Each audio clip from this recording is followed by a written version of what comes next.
한 주 이렇게 못 뵙고 이렇게 또 뵈니까 어떻게 반가우신가요?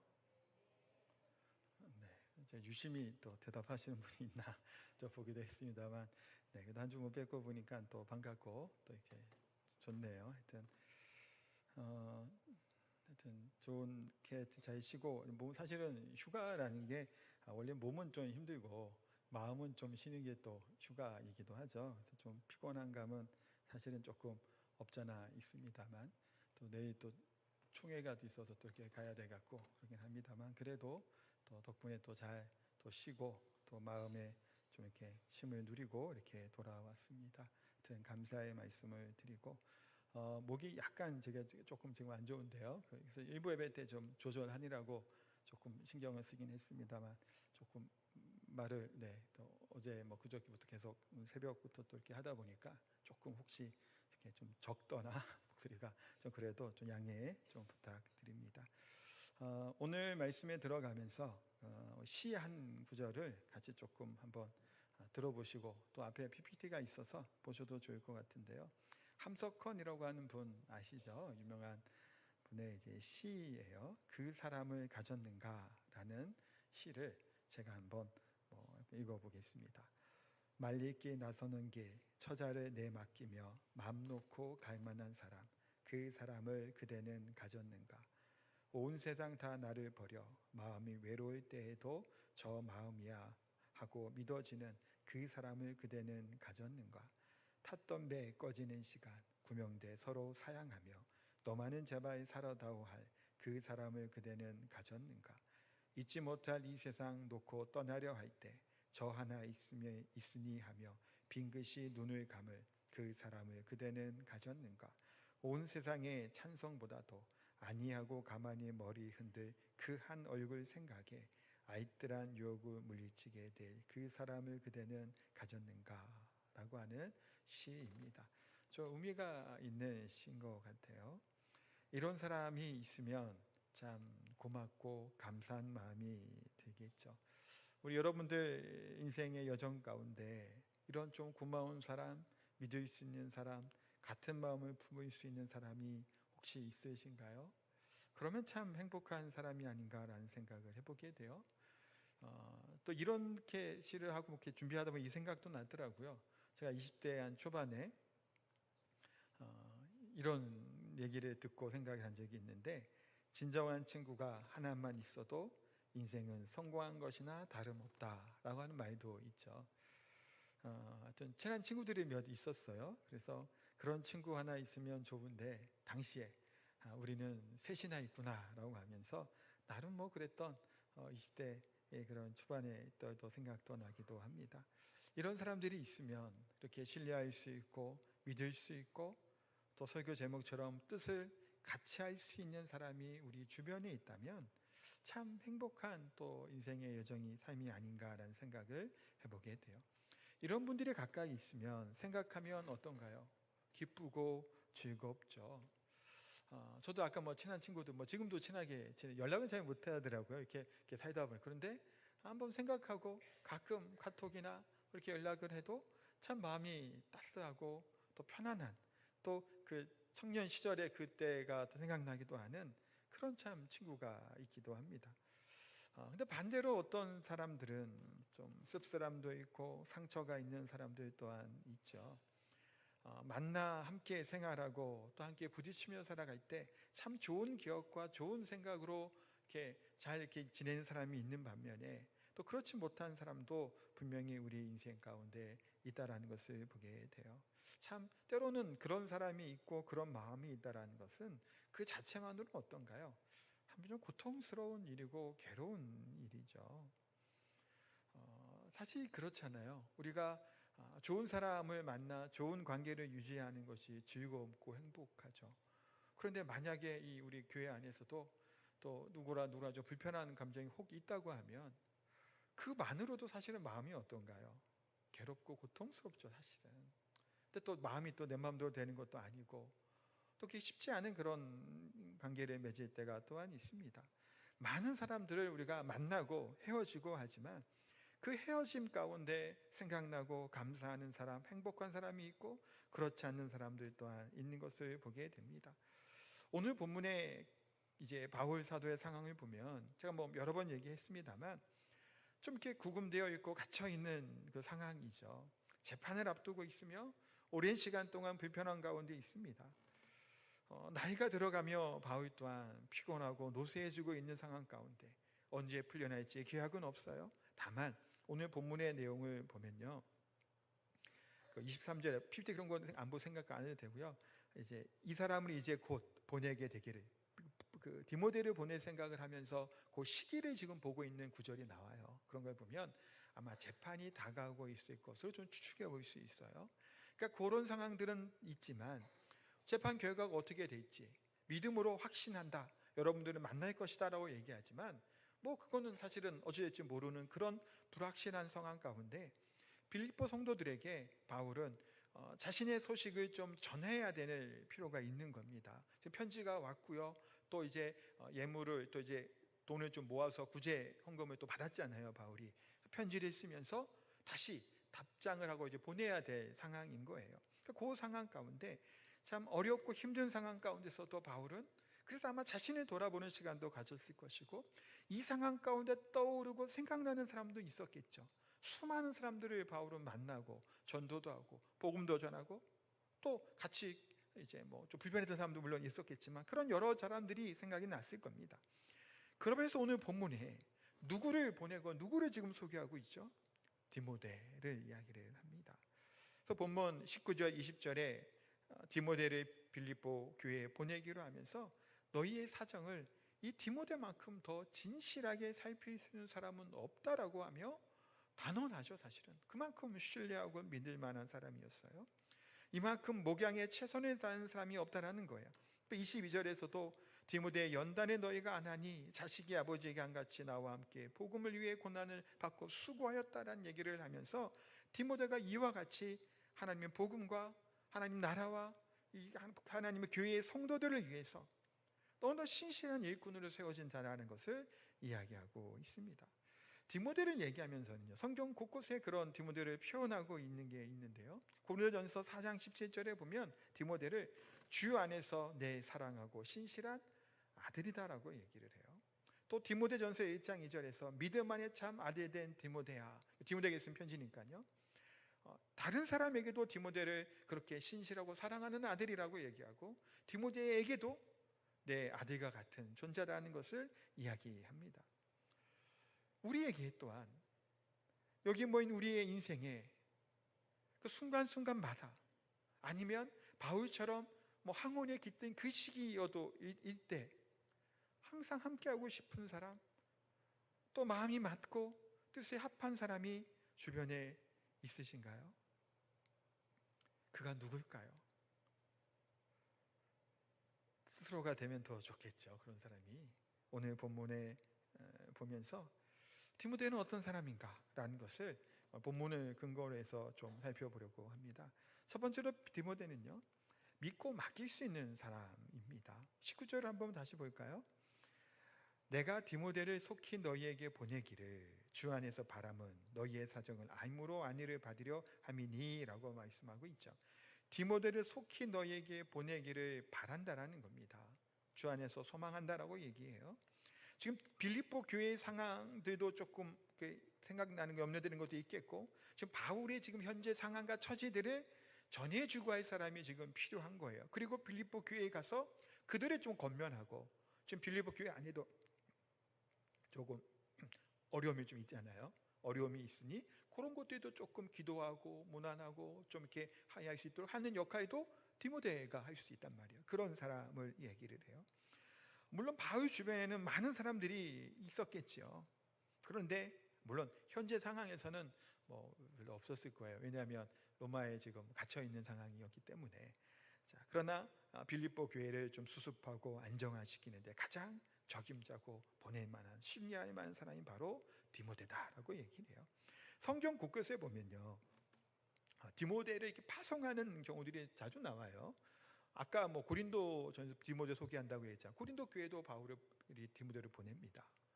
여러 가지 문제가 고린도 교회에 있거든요. 그 문제를 좀 해결하고 바울의 편지를 전해주기 위해서 보내기도 하고요. 데살로니가 같은 것도 마찬가지였어요. 전도 여행을 하고 나서 급히 피해 가잖아요. 그러니까 그 교회의 상황이 궁금하고 걱정이 된다. 그래서 디모데를 또 보내서 거기를 또 돌아보게 하는 일로 또 디모데를 보내기도 하고요. 오늘 본문의 빌립보 교회에도 바울이 디모데를 이렇게 파송하고 보내게 됩니다. 그리고 나중에는요, 에베소 교회를 목회하는 목회자로 디모데를 또한 파송하게 됩니다. 나중에 이제 디모데 전후서는 바로 그 목회 서신의 의미를 있거든요. 디모데에게 보내는. 그렇게 바울은 디모데를 신뢰하고 또 믿으며 그렇게 여러 가지 일들을 맡겼던 것들을 보게 돼요. 우리가 더불어 살아가면서 모든 것을 이렇게 맡기만 한 사람이 곁에 있다는 것은 너무나도 큰 힘이 되죠. 그러니까 인간관계를 하면서도 그렇잖아요. 누군가를 믿어준다라고 하는 것 너무나도 소중한 일이죠. 오늘날 같이 좀 불신이 가득한 시대를 살아갑니다. 쉽게 믿지 않죠. 누군가는 이런 말도, 우스갯소리도 이런 말이 있잖아요. 사람을 믿으려니 차라리 강아지를 믿겠다 하는 사람들도 있어요. 왜 개를 믿는다라는 건가요? 사람은 배신하지만 강아지는 배신하지 않는다라는 얘기이기도 해요. 인간관계 가운데 상처받고 실패하고 어려움을 겪었던 분들이 어떤 경우들은요, 가정에 있는 개나 고양이나 거북이나 이런 키우는 것들이 있죠. 그런 것에 온갖 정성을 기울인 경우도 참 많이 봅니다. 자식처럼 여기기도 하죠. 그래서 미국 같은 경우는 유산도 물려주더라고요. 강아지한테. 뭐라고도 얘기하는데 반려자라고 할 때 쓰는 반려를 짐승한테 쓰는 건 저는 죄송하지만 여기 그렇게 아끼는 분들 계실 텐데, 아니 반려자는 너무 소중한 아내고 남편인데 그걸 왜 그 쓰나 싶은 생각이 드는 만큼, 근데 그만큼 요즘 시대가 그렇게 개나 고양이나 강아지나 그런 존재를 그렇게 정말 인생의 동반자처럼 여길 만큼 사랑하고 애정을 쏟는 것들을 봅니다. 그 이유는 중에 하나는 금방 말씀드린 것처럼 인간관계에 어려움이 있죠. 상처도 때로는 있고, 사람 관계는 믿고 신뢰를 줘도 돌아오는 것은 신뢰가 깨트리는 그런 말과 행동과 배신이 때로는 있다 보니 차라리 인간들에게 뭔가 이렇게 마음을 쏟기보다는 말 못하는 짐승들에게 잘해주고 예뻐해주면 얘네들은 좋다고 꼬리 흔들잖아요. 반갑다고 짓고 있잖아요. 그걸로 기뻐하는 경우들이 또 있다는 생각이 들게 됩니다. 서로가 믿지 못하는 불신하는 시대를 살아가죠. 서로 이웃 간에 신뢰해야 되는데 그것을 잘 믿지 못하는 시대입니다. 어떤 말을 하고 사실이라고 뭔가를 얘기할지라도 그 앞에서는 그렇군요, 알겠다고 얘기하지만 돌아서면서 때로는 어떤 생각이 있는 경우도 있나요?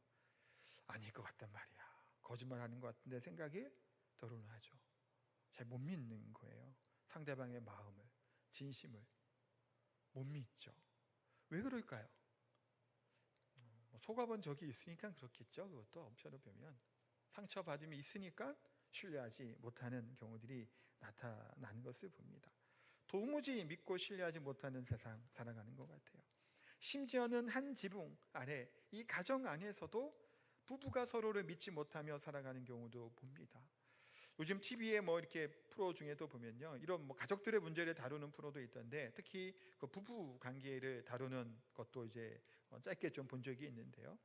가정의 문제가 심각한 것을 얘기하면서 가정의 부부들이 나와 이제 TV에서 영상을 찍은 거를 가지고 서로를 좀 이렇게 너가 문제다, 네가 문제다 얘기하며 또 심리치료도 받고요, 상담도 받고 역학극 같은 것들 하면서 서로 좀 돌아보고 좀 치유하는 그런 프로들도 있더라고요. 부부만 그런 것이 아니죠. 피를 나눈 부모 자식 간에도, 형제 간에도 때로는 신뢰하지 못하고 믿음을 저버리는 경우가 너무나도 많다는 거예요. 몇 주 전인가 봤던 좀 안타까운 사연이 있었잖아요. 재산을 작은 아들인가 막내 아들에게 더 많이 물려줬다고. 근데 그 형제들도 수십억이 받았다라는 거예요. 근데 조금 더 받았다고. 근데 그 막내 아들이 그 부모님을 극진히 좀 모시고 계속 있었나 보더라고요. 그래서 조금 더 챙겨줬는데 그거 갖고 살해하는 일이 일어났다는 것을 보니 얼마나 사실은 참 안타까운 일인지 모르겠습니다. 신뢰가 깨질어지고 신뢰함이 없어지는 시대를 참 살고 있는 것이 아닌가 하는 생각이 들어요. 또 신뢰했던 사람에게서 실망하는 경우들이 또 많죠. 사랑이 크면 실망도 크고요, 신뢰가 컸다면 반대로 또 실망하는 것도 크죠. 우리는 그런 연약한 존재예요. 그래서 그렇게 신뢰할 만한 존재가 못 된다는 겁니다. 제가 20대 초반이게 신학생 때죠. 그때 저를 학생부 때 이제 담당했던 이제 목사님이 이런 얘기를 저한테 하시더라고요. 유명한 얘기예요. 지금 사람은 사랑해야 될 대상이지 신뢰할 수 있는 대상이 아니다라는 얘기를 하시더라고요. 얼마든지 사람은 그렇게 신뢰를 깨트리는 일들을, 그런 일들을 할 수 있는 존재다라는 얘기를 했던 것 기억이 납니다. 신뢰할 수 없는 존재이죠. 가장 믿을 수 있는 존재가 누굴까요? 부부관계일까요? 부모 자식 간의 관계일까요? 아마 좀 많은 그거는 부모 자식 간의 관계가 더 가까울 수 있다는 생각도 해보게 되는데요. 뭐 부부든 부모 자식이든 어쨌든 부모 자식을 생각을 해보면요, 자녀에게 부모는 가장 그래도 신뢰할 수 있는 존재이죠. 또 부모 또한 자녀에게 모든 것을 해줄 수 있는 그런 존재가 바로 부모이죠. 사실은 그건 뭐 이름 더 말할 필요도 없어요. 자, 그런데요, 부모조차도 우리가 신뢰할 만한 존재일 수 있을까요? 부모는 온전히 신뢰할 수 있나요, 우리가? 안 되죠. 왜 안 될까요? 그러니까 부모를 못 믿어서가 아니라 부모의 능력이 한계가 있기 때문이에요. 부모의 능력이 한계가 있죠. 자녀가 원하는 것 다 해줄 수 있나요? 안 되죠. 만약에 어마어마한 부자라고 할지라도, 이 세계 최고의 재벌이라고 할지라도 자녀의 문제를 모두 해결해 줄 수 있을까요? 아니죠. 때로는 어떠한 질병과 아픔, 돈이 많다고 병이 치료되나요? 아니죠. 그 자녀들의 상처와 마음의 그 어려움이 뭐가 있다고 다 해결이 되던가요? 안 되죠. 이 세상에 안 되는 게 너무나 많아요. 사실은 다 될 것 같이 살아가지만 안 되는 게 많죠.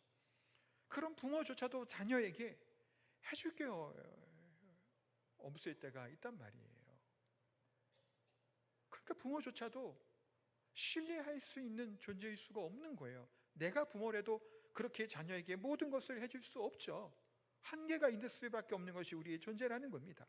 그러므로 신뢰하는 삶을 그래도 살아가야 되겠죠. 끊임없이 하나님의 은혜를 잊지 않고 살아가야 된다는 거예요. 자, 그런데요, 바울은 다메섹 도상에서 예수님 만나기 전에 어떤 인생을 살아가나요? 비방자로 살아갔죠. 박해자로 살아가요. 폭행자로 살아갑니다. 그런데 그런 자였던 자신을 도리어 긍휼을 베풀어 주시고 주의 사도로 그 직분과 능력을 주신 것에 넘치도록 그런 풍성한 은혜라는 것을 고백하며 바울은 감사합니다.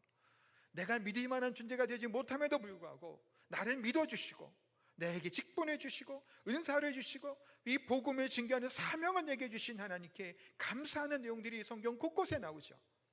그러면서 바울이 받은 사랑을 가지고 자신이 믿어주신 하나님의 은혜 안에서 디모데에게 또한 무엇을 맡기는 건가요? 자신의 사역을 맡기는 거예요. 그를 신뢰하고 그를 자신을 대신할 수 있는 자로 여기는 것들을 보게 됩니다. 하나님이 나를 믿어주신 것처럼 그와 같이 일을 하죠. 사실은 나를 믿어주는 사람이 있다는 것은 참 어떤가요? 고마운 일이죠. 아마 저도 그렇지만 다른 사람도 마찬가지일 것 같아요. 특별히 이런 생각도 합니다. 남자들 같은 경우 그런 생각이 더 많을 것 같아요. 남자들은요, 나를 믿어주는 가족 때문에, 내 아내 때문에, 자녀 때문에 사실은 뼈를 깎아가면서 애썼던 것이 우리 어르신들, 부모님 세대 아닌가요? 나를 믿어주고 신뢰해주기 때문에 그 가정을 지키고 위해서 모든 일들을 다 사실은 감당했던 것이 우리 아버지들이죠. 사실은 자녀들은 집에서 엄마와 같은 시간이 오래 보내니까 모르겠지만 아버지들이 겪는 그 외로움과 그 인내와 고통은 아버지들은 다 아실 거예요. 또 어떤 TV 프로 보니까 어떤 퀵 배달하는 남자가 16시간씩 일한대요. 삼각김밥 같은 거 먹어가면서. 왜 그렇게까지 할까요? 나를 믿어주고 있는 내 가족들과 내 아내와 그 식구를 위해서 그렇게 애쓰고 코피를 흘려가면서 일을 하는 것들을 보게 됩니다. 반대로 믿음을 받지 못한다라는 것, 신뢰를 받지 못하면 낙심하게 되죠. 의욕도 꺾이게 됩니다. 얼마나 우리가 사람들을 믿어주고 격려해주고 있는지 좀 돌아보게 되더라고요. 다른 사람 믿어주고 신뢰하는 부분들, 저도 제 자신을 돌아보니까 아쉬움이 사실은 분명히 많이 있더라고요. 누군가를 좀 칭찬도 하고 믿어주고 격려도 해주고 한 것들이 좀 있어야 됐을 텐데 그런 것들이 좀 많이 부족하지 않았나 생각이 들고, 또 한편으로는 죄송한 마음도 있습니다. 가정에서 생활해도 마찬가지인 것 같아요. 부모는 자녀들을 믿어줘야 되죠. 지지해 주는 것이 필요한데 때로는 비판의 말을 하고 책망의 말을 하는 경우도 너무나 많다는 거예요. 저도 저희 가정에서 우리 아이들이 있으니까 보면 특히 그 아들에게는 그렇게 제가 많이 칭찬을 안 하는 것 같아요. 덜 하는 것 같다고 해야 될까요? 뭐 하려고 의도적으로 좀 하는 경향도 사실은 있습니다. 조금 더 뭐 좀 나은 것들에 대한 기대함이 있어서 그런 걸 수 있을 것 같아요. 딸에게는 그러지 않아요. 칭찬 많이 해요. 항상 제일 이쁘다 그러고요, 최고라 그러고요, 못 그린 뭐를 그림을 갖고 와도 네 그림이 더 낫다 그러게 얘기도 해주고, 딸은 계속 그렇게 얘기해요. 근데 아들에게는 좀 팩트를 얘기할 때가 많고요, 더 뭔가를 하기를 바라는 때가 많아요. 우리 아들이 저한테 서운했던 것 중에 하나가 이게 있었어요. 뭐 시간이 좀 갔습니다만, 자, 동생에게 하는 걸 좀 더 잘해라는 얘기를 제가 여러 번 해요. 잘해주라고. 아빠는 어릴 때 더 잘했다고 하면서. 뭐 그걸 모르겠어요, 이렇게 더 잘했는지. 근데 그 얘기를 몇 번 해요. 근데 자기가 볼 땐 자기만 해도 잘해준 것 같다라는 거예요. 근데 왜 아빠는 나한테 잘했다는 얘기를 안 한다라는 거예요. 아빠는 더 잘하기 원한다고. 그거 못 만족스럽지 않다라는 거예요. 실제로도 그렇고요. 더 잘하고 싶음, 잘했으면 하는, 딸보다는 아들이 좀 그랬으면 마음이 있더라고요, 저한테. 더 좀 잘했으면 하는 마음이. 그러다 보니까 칭찬하고 격려하고 잘했다 하기보다는 더 좀 열심히 하기를 바라는 마음들이 있었던 것 같아요. 목교 안에서도 마찬가지겠죠.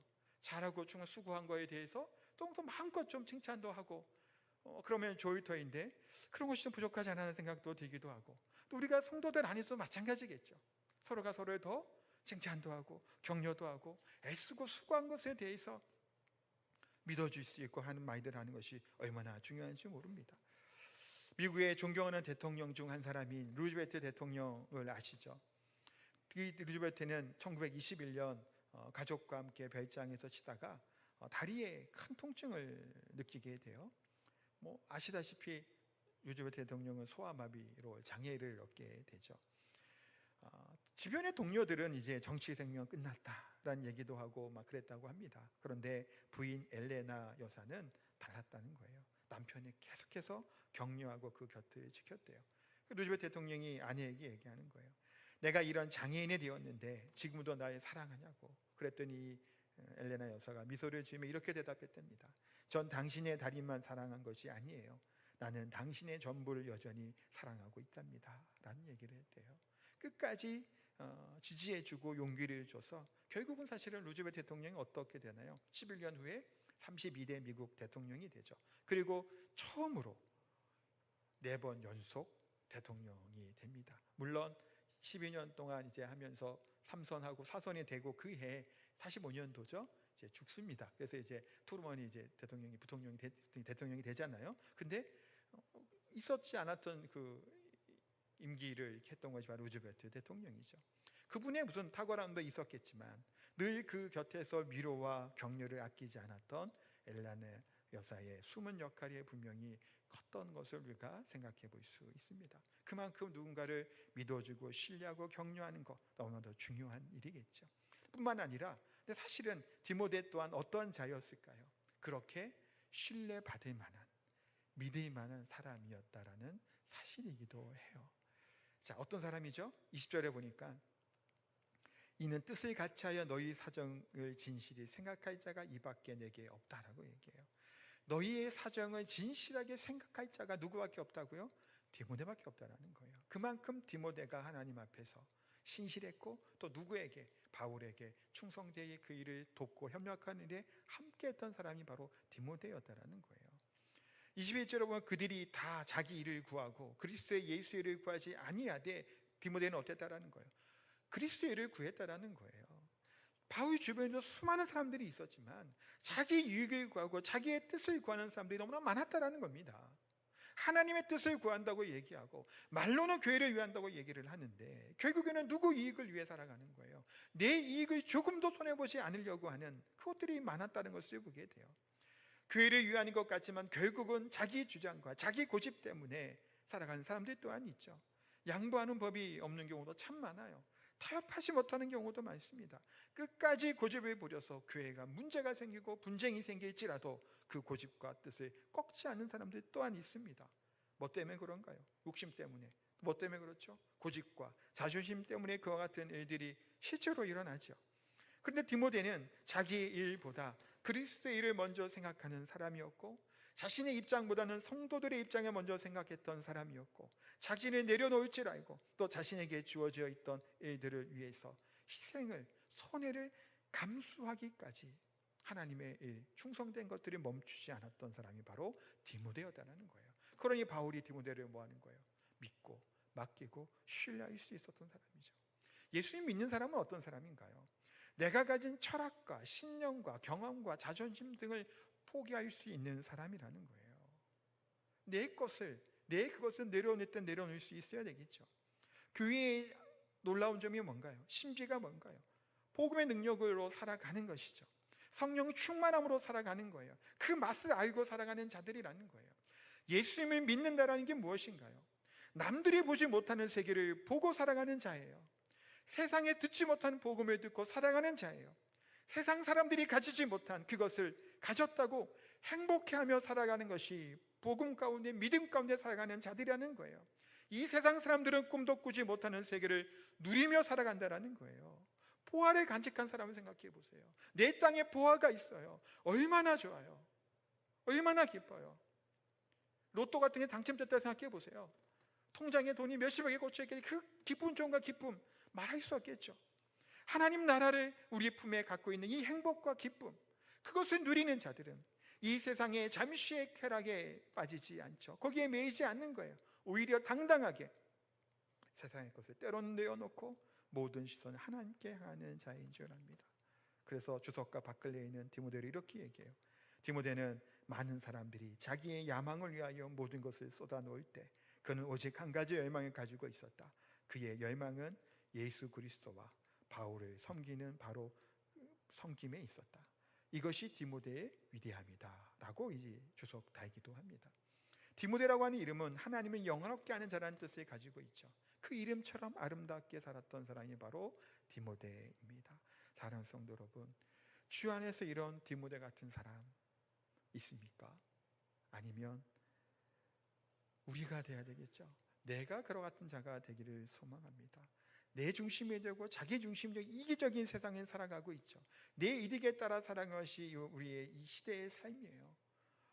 많은 다음 세대 어린 아이들 또한 점점 나이를 먹고 초등학교, 중학교, 고등학교 올라갈수록 더욱더 개인 중심으로 바뀌게 되는 것 또한 보게 돼요. 왜 그럴까요? 부모가 그렇게 가르쳤기 때문이죠. 어른들이 그렇게 가르쳤기 때문일 거예요. 우리 시대에 어찌 보면 자아산도 같은 것이 뭔가요? 이기적인, 개인주의적인 삶의 모습이라는 생각을 하게 됩니다. 그러나 디모데는 헌신하고 사랑하는 사람이었고 충성된 사람이었다라는 것을 분명하게 말씀하고 있습니다. 마지막으로 디모데는 어떤 사람이었나요? 뜻을 같이 하는 사람이에요. 20절에 다시 볼까요? 이는 뜻을 같이 하여. 누구의 뜻인가요? 1차적으로는 바울의 뜻이죠. 바울의 그 마음의 뜻에 한 마음이 되어서 빌립보 성도들의 사정을 진실하게 생각하는 사람이었다라는 거예요. 근데 바울의 뜻만 맞는 게 아니죠. 또 누구의 뜻에 합한 자로 기뻐하는 자로 살아가는 거예요? 하나님의 뜻에. 하나님이 원하시는 것이 교회와 그 공동체이잖아요. 그를 위해 살아가는 하는 자가 누구밖에 없다라는 거예요. 디모데밖에 없다라는 거예요. 22절에도 디모데의 연단을 너에게 안 하니 자식이 아버지에게 함같이 나와 함께 복을 위하여 수고하였다. 어떻게 디모데가 사역했다는 것을 보게 돼요. 자식처럼. 바울에게 그렇게 했다라는 얘기죠. 그거는 자식인 것처럼 바울을 극진히 섬기고 또 바울이 전한 이 복음과 이 하나님의 영광의 나라를 위해서 한 마음이 되고 한 뜻이 되어서 같이 이것을 동역하는 자로 이와 같이 상례를 했다는. 그래서 바울이 디모데를 보면 이렇게 칭찬을 하는 거예요. 자식과 이 아버지와 함같이 부모 자식이 같이 일을 하는 것처럼 그렇게 아름다운 모습으로 복음을 위해서 수고하였다. 그러니까 이 디모데를 당신들에게, 여러분들에게 보낸다라는 거예요. 여러분들을 위로하고 안위하고 내 소식에 전해줄 이 적임자 바로 이 디모데밖에 없다라는 거예요. 믿음의 동역자이죠. 정말 함께 수고하고 함께 하나님의 일을 하는 그 정말 믿을 수 있는 사람, 뜻을 같이 하는 사람이었다는 거예요. 고난도 희생도 아픔도 함께 나누었던, 하나님 나라를 위해 살아갔던 사람이죠. 바울도 참 많이 바울은 고난을 받은 사람이에요. 근데 어쩌면 디모데도 만만치 않았을 것 같아요. 바울이 어려움을 당할 때 디모데는 피하고 도망다녔을까요? 아니었겠죠. 같이 어려움도 겪었을 겁니다. 또한 바울이 어려움과 이렇게 구류되어 있고 어려움과 갇혀 있는 이때에 디모데의 심정은 어땠을까요? 영적인 아버지와 같이 여겼던 존경하는 바울이 이와 같은 고통을 당할 때 얼마나 마음의 아픔과 슬픔이 있었겠냐라는 거예요.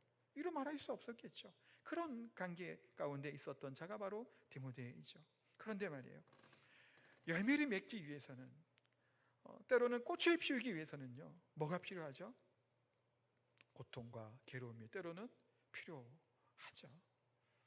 디모데의 연단, 그것은 앞으로의 디모데의 사역과 바울의 이제 사후에도 이제 디모데는 계속 사역을 할 테니까 그것을 위한 가정이었던 것을 또 봅니다. 맛있는 과일, 열매를 먹기 위해서는 날씨가 좀 무더워야 되죠. 비가 좀 적게 와야 되잖아요. 꽃이 필 때도 결국은 어떤가요? 저희 집에 화분도 물을 좀 안 주면 제가 꽃이 피더라고요. 맛있는 것, 꽃이 피우기엔 때로는 어려움이 동반되기도 합니다. 그래서 교회를 섬기기 위해서는, 때로는 교회를 아름답게 하기 위해서는 땀과 눈물과 피가 있다는 사실을 얘기해요. 누군가는 이렇게 얘기를 해요. 땀과 눈물과 피를 기적을 창조하는 액체라고 말을 합니다. 육체의 땀은 건강한 육체를 창조하고, 기도의 눈물은 평안한 마음을 창조하고, 순교의 피는 교회의 부흥을 창조한다라는 거예요. 그와 같이 애씀과 눈물과 이 액체가 피든 눈물이든 뭐든 이것을 통해서 뭐 하는 거예요? 놀라운 일들이 우리 가운데 일어나게 됨을 분명하게 말씀합니다. 사랑하는 성도 여러분, 말씀을 이제 정리하고 마치려고 합니다. 우리가 이 세상을 살아가면서 마지막 순간까지 함께하고 싶은 사람, 불신하고 믿음에 깨어진 시대를 살아가지만 그런 사람들이 우리 곁에 있다면 얼마나 기쁘고 행복할까? 또한 우리가 그런 사람이 되어보면 얼마나 좋을까 생각을 하게 돼요. 디모데와 같이 남의 필요를 먼저 생각하고 자신이 받아준 그 사랑 앞에 남을 믿어주며, 사람을 수단으로 여기지 않고 목적으로 생각하며 넘어진 자를, 또한 수관들을 다시 일으켜 세울 수 있는 그와 같은 믿음의 사람, 우리가 되어야 되지 않을까요? 그런 사람이 또 우리 주변에 있어야 되지 않을까요? 가정과 교회 가운데 불신과 또 불화가 있는, 낙담과 낙심이 있는 이 시대 가운데 그런 주님의 기쁨이 되는, 우리 서로가 성도 간에 서로가 기쁨과 소망이 되는 그런 저 올해 성도님 다 되시기를 예수님 이름으로 축복하고 기도합니다. 아멘. 우리 찬양하겠습니다.